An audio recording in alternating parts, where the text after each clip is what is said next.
Hi friends, due to this pandemic situation, our economy might go into a huge downfall. Lot of companies may shut down their business, lot of people may lose their jobs, and today no one can predict what will be the situation in the coming years. The effects of global financial crisis hit India when Lehman Brothers collapsed in September 2008, and the year 2009 was a nightmare for several industries. We've also seen the 26/11 terror attack where 164 lives were lost. Despite such miserable period, few companies were still performing well. I'll tell you one interesting story related to 26/11 at the end of this video, which will inspire us. I'll also share one formula which will let us know how to perform well in the period of global recession. Stay tuned for that. So let us have a look at a visionary personality who joined the organization as a management trainee and raised as a CEO at the age of 46. In the period of global recession, he found a way to grow the business despite the external environment by looking inward, changing the mindset, the mood and the aspirations of people.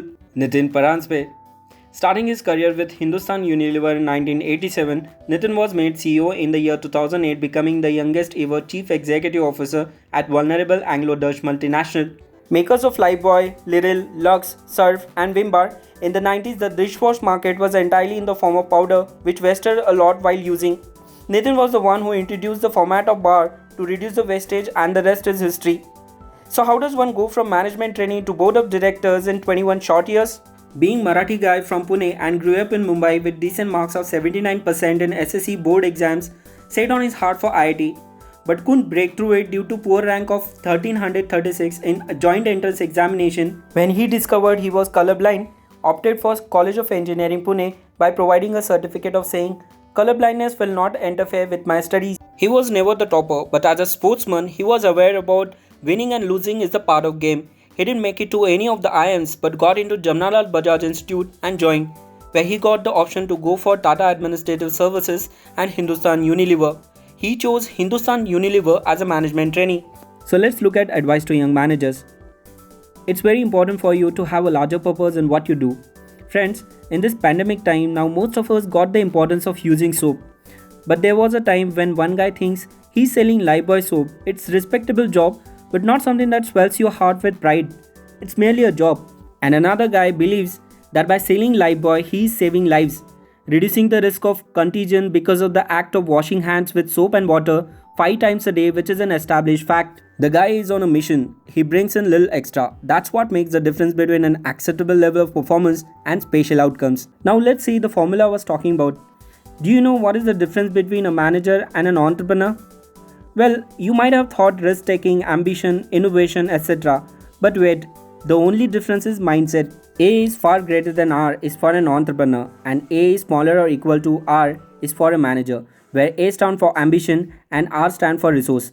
Managers manages resources, that's what they have been taught. So a manager will have A is equal to R. You give me a little more budget, I'll do more. You reduce my budget, I'll reduce my target. That's the conversation that happens when managers talk about what it takes to get results. But for an entrepreneur, the ambition and aspirations have no correlation to the resources. A guy with barely a penny in his pocket would be dreaming of changing the world. It is this mismatch between ambition and resource which causes him to do things differently. Being the market leader, it was difficult to tackle the crisis of 2009 by maintaining growth of 10,000 to 15,000 outlets every year. By using the formula of A is far greater than R, in 2009, Nitin declared the goal is to add 5 lakhs outlets in the next year and no chance to negotiate. When you set an audacious goal, 9 out of 10 times that goal will not be met. But you still end up doing not marginally better but sometimes better than your original set point. So to achieve this, they have decided to partner with Tata Docomo, which paid HUL a massive distribution fee to take its SIM card into rural India. And it worked brilliantly for both the companies. The same team, the same resources, but people found completely new ways of doing things, discovering in the process the joy of being pioneer. And at the end of 2010, HUL had added 5 lakhs new outlets. The format of A is far greater than R actually worked. There was a farewell dinner being hosted in the honor of outgoing CEO of Unilever, Mr. Cisco, along with other colleagues and the family of Nitin.